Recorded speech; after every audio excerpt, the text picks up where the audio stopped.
Hello everybody. Today it gives me pleasure to talk about active learning. I think active learning is very important topic for anyone, for any teacher who wants to be an efficient teacher. Because active learning is useful for the students. Now let's start. First, we are going to talk about the main points of our topic. The main points are: what is active learning? Why is applying active learning techniques beneficial? How to incorporate active learning into your classroom? What are the techniques to offer your students the opportunity to participate actively in their learning? What is active learning? It is very important to have a clear idea about what is meant by active learning.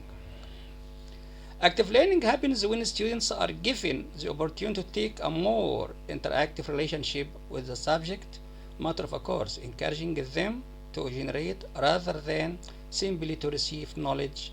In an active learning environment, teachers facilitate rather than dictate the students' learning. Active learning is a planned series of actions or events to invite the participants to process, apply, interact, and share experience as part of the educational process. When active learning strategies are used, the participant is reading, talking, writing, describing, touching, interacting, listening, and reflecting on the information and the material presented. Most of the time, in a typical classroom setting, students are involved only passively in learning, i.e., in listening to the instructor, looking at the occasional overhead or slide, and reading the textbook. Research shows that such passive involvement generally leads to a limited retention of knowledge by students, as indicated in the cone of learning shown below. Now, look carefully at this cone. This cone shows that it's better to make the students active, and it's not good to make them passive during the teaching in a lesson. Now, after 2 weeks, we tend to remember 10% of what we read. After 2 weeks, we tend to remember 20% of what we hear.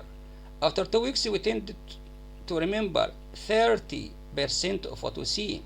After 2 weeks, we tend to remember 50% of what we see and hear. After 2 weeks, we tend to remember 70% of what we say. After 2 weeks after 2 weeks, we tend to remember 90% of what we say and do.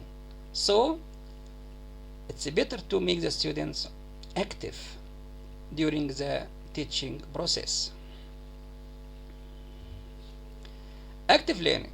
An old Native American saying goes like this: tell me and I forget. Show me and I may not remember. Involve me and I'll understand. This saying captures the potential power of including active learning strategies in your educational activity. Now, we are going to talk about applying the active learning techniques. Of course, it is important to apply active learning techniques because applying active learning techniques is beneficial, as I said before. Research has shown that active learning is an exceptionally effective teaching techniques regardless of the subject matter. When active learning is compared to traditional teaching methods such as lecture, students learn more material, retain the information longer, and enjoy the class more. Active learning allows students to learn in the classroom with the help of the instructor and the other students rather than on their own. Now, let's turn to another point. which is the way to incorporate active learning into your classroom. How to incorporate active learning in your classroom? Employing active learning techniques in the classroom can pose difficulties to teachers and students not accustomed to this mode of instruction. The teacher surrenders some of the control of the class as she or he becomes a facilitator, and the students take increased responsibility for not only what but also how they learn.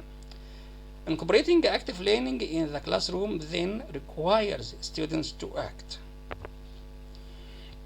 Now let's turn to another point.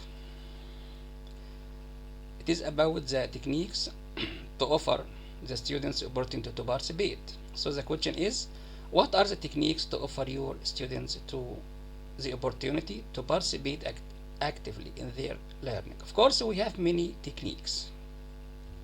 Number one, think, pair, share is a simple activity you can use in any classroom format.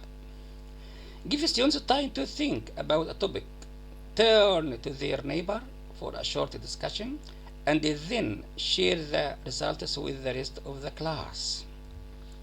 Number two, minute papers. Provide the students with the opportunity to synthesize their knowledge and to ask and answer questions. Give students a few minutes at the end of class to answer the following questions in writing. What was the most important thing you learned today? What important question remains unanswered?